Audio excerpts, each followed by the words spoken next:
guys, it's your boy Chris, aka Money Mitch. Back with an episode of Money Mitch Show. Did you miss me? Because I miss you. What is up, y'all? What is up?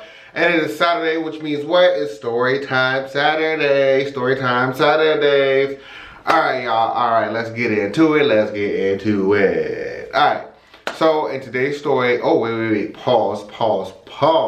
Before I even get into today's story, if you haven't already or if you're new to my channel, make sure y'all go ahead and hit that subscribe button down below. Share the video to your mama, daddy, sister, cousin, uncle, whoever. Let them know they need to be following the latest person on YouTube land. Your boy.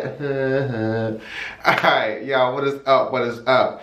Alright, so like I said, story time Saturday, so it means I'm going to tell you a little juicy little story about the time I got caught up on deployment on the boat. Alright, but before I even get to today's story, let me set up the scene. Let me give y'all the background of the story, okay? So, there was an air crewman. For y'all don't know what an air crewman is, the people who fly in the helicopters are not pilots, but they fly like the back and do other things. So, there was an air crewman that I was dating at the time. No one knew that we were dating. We were kind of like hush-hush because he went out of the closet. And he's still not out of the closet. But it's none of my business, okay? But so yeah, there was an air crewman that I was dating. We were dating for like maybe two weeks, and we were in the same detachment as just one another. But he worked upstairs in the aircrew shop, and I worked downstairs in the maintenance department. So we found out we were going on deployment. It was like, oh snap, we're gonna go on a deployment together. It's gonna be great. It's gonna be fun. It's gonna be all these different things. So that was my situation with him. There was another guy that was also an air crewman that was in the closet, that's still in the closet. I can't wink. And he had a girlfriend that worked downstairs in the maintenance department, but he liked me and he tried to holler at me. And he was like, well, my girlfriend doesn't care if I go do extracurricular activities as long as it's not with another girl. And I was like, well, baby, that's not my problem. Like, I'm good. Like, no, thank you. But he kept shooting his shot every chance he ever got. And I always went, not in my house, no. I kept blocking them. And so, yeah, so that was that. But I found out he was coming with us on deployment too, so I was like, oh my Lanta, I gotta deal with this man on the boat too. So, let's fast forward to deployment time. So we go to the boat. The guy that had a girlfriend that liked me, he rode the bus down to the boat with us. So he was out with us for our night before we pulled out. And so he was out drinking with us, all that good party shenanigans. And you know, of course he shot his shot that night and I quickly blocked it because it was not gonna happen. And so that was that. And then the next day, you know, get up and the boat pulls out to the ocean. And so the guy that I was dating at the time, he was flying on the boat with the aircraft. So it came around like 2 in the afternoon, I think. I think that's when the first bird flew on. And he flew on with the bird. And he brought me a bag of snacks because I forgot to pack some snacks. And so before he got on his flight to come to the boat, he was able to give me some snacks. He gave me some snacks. You know, it was really cute. I was like, hey, thanks for my snacks. And so that was it. So throughout the whole entire deployment, you know, we were flirting, you know, doing our little thing here and there. But we never did anything like, y'all know I'm talking about sexual on the boat. I mean, we did things, but not at this point. And so, yeah, so the guy that had a girlfriend was getting real suspicious. He was like, why do you bring you snacks? Why y'all always hanging out? Why y'all go take showers together? Like, when I said take showers together, it wasn't like we was in the same shower stall, but like we would go to the showers together. Because if anyone of y'all been on the boat, y'all know that the showers are like in the same room. So yeah, so he was just always curious about that, and I was just like, no, I don't know what to tell you, boo. I don't know what to tell you. So, fast forward a little bit. It's probably like a month and a half into deployment, maybe. I think so. I think it's about a month and a half. I don't really remember. But we pull into Guam, and so we pull into Guam, and we are getting ready to go on Liberty. We are on 2 different duty sections, so we weren't able to like get a room or anything together. So we hung out what we could. And so we pull into Guam, we get off the boat, we are able to hang out the first day together.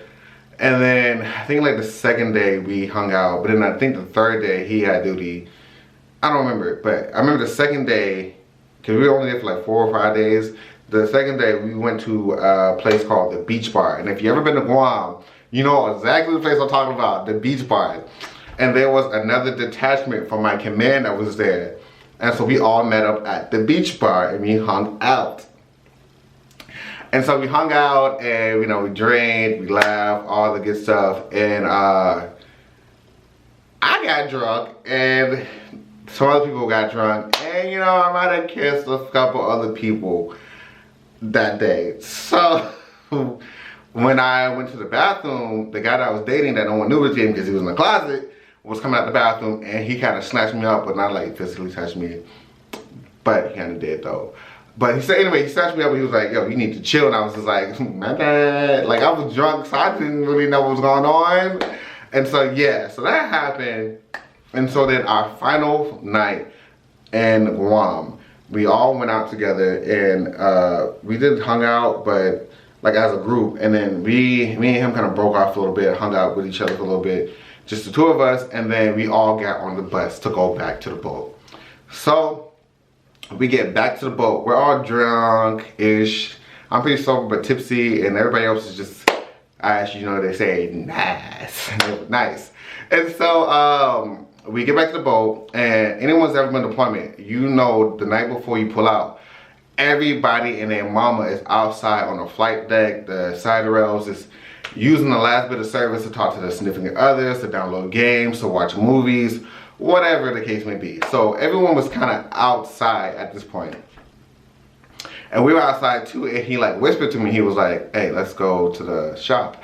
I'm like, upstairs to the shop? He was like, no, to the aircrew shop. And I was like, okay. So we go to the aircrew shop, and the aircrew shop has a cipher lock on it. And so, you know, he puts in the code, we get in, boom. And we proceeded to do things. I'm not gonna be explicit in this video, but we proceeded to do things. And so in order to get into this room, you had to have this code.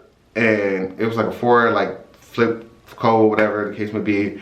And so only people who had it was the air crewmen and the pilots and like a couple of maintainers, but that was it. And maybe like some ship people, but the ship people were specifically told not to come in this room because it had secret material that belonged to us. So we were in this room, we're doing our thing, and I am like 95% naked. I think all I had on was a t-shirt. And we're doing our thing, and I can hear the cipher lock being messed with. And so like I just told you, only people who had the cipher lock was aircrew and pilots and like maybe some other maintainers. So I'm like, you hear that? He's like, no. And so we hear doot, doot, doot. And then, and y'all ever on the boat, y'all know you gotta pull the latch up to open the door. So it's like, doot, doot, doot. And y'all, when I tell you, my heart dropped to the bottom of my asshole. I was like, oh my God. Ah! So, the door opened, and I'm like, I'm thinking it's an officer, because mind you, I told you it was on the officer and air crewmate, like, maintainers have this door. I was like, Lieutenant so-and-so about to see my bare ass, like, I'm freaking out. And the door opens, and it's the other air crewman that liked me but had a girlfriend. And he was like, what the, you know, is going on here? And I was just like, no! And so I was like, get out. And he like, shut the door, so no one else was seeing that. And he was like, what are y'all doing here? I'm like, obviously you know what we're doing, we got the clothes on, so like, why are you asking these dumb questions?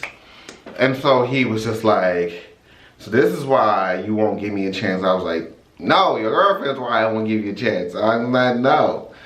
And so yeah, he kind of stood there for a little bit, and then he even propositioned us. He was like, well, can I join? Absolutely not, sir. This is not no train station. Choo-choo. Okay, get your ass up out of here. And so he was like arguing with us back and forth, and finally we got him to leave. And he was just like, well, nah, I know you guys are secret, and da-da-da-da. I'm like, whatever. It wasn't a big deal for him to know, but for the guy who was dating at the time, it was a big deal for him to know. Whole nother situation. But so after he left, the dude that I was in looked at me, he was like, well, you want to finish? I was like, absolutely not. That was a sign from the Lord himself saying, get my bare ass cheeks off this desk. I got to go. And so we put our clothes on, and then like we kind of hung out in there, watched the movie in there because there's TV in there. And as we getting dressed and we turn on a movie, an officer walks in, like it was a lieutenant, and he walks in, I'm like, see, I'm so happy we stopped, because if this lieutenant would have walked in, oh man, Atlanta. But yeah, so later on down the deployment, we found like certain spots to go to so we can hang out.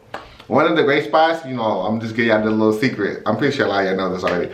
But if y'all ever go on destroyers or cruisers, if you fly during the day, and like you're not flying at night, the LSO shack at night is the perfect spot to hang out, because no one's down there and it's pitch black, because y'all know at nighttime the ship turns off all its external lights. And so yeah, that's a little secret, you know what I'm saying. But thank y'all for watching this Storytime Saturday. I wanted to be a little juicy but keep a little PG for the kids that watch me, because I actually find that there's a lot of underage people that watch my videos. So I need to be a little censored. But yeah, anyway, it's your boy Chris, aka Money Mitch, back with an episode of Money Mitch Show. Thank y'all and goodbye.